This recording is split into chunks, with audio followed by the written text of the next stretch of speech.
రాష్ట్ర ప్రజలు కరువుతో అల్లాడుతుంటే పట్టించుకుని సీఎం చంద్రబాబు బీచ్ ఫెస్టివల్ నిర్వహించాలనుకోవడం దారుణం అంటున్నాయి ప్రజా సంఘాలు.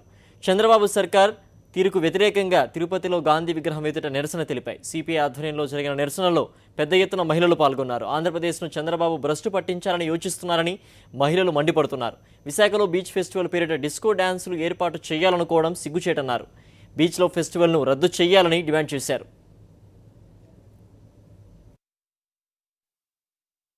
సంస్కృతి అంటే ప్రపంచంలో ఏ నలుమూలకైనా విశిష్టంగా భావిస్తారు, పవిత్రంగా భావిస్తారు.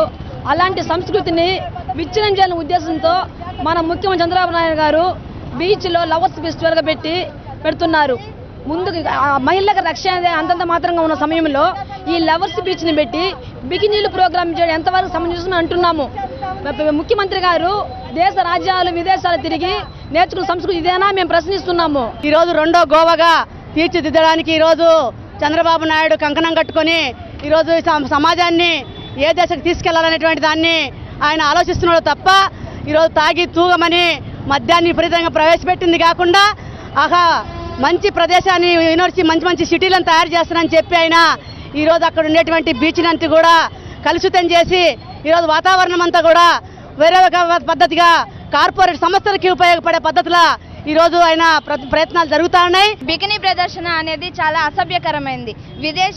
విదేశీయ సంస్కృతిని ప్రోత్సహిస్తున్న చంద్రబాబు వెంటనే ఆయన ఆలోచనల్ని మార్చుకోవాలి.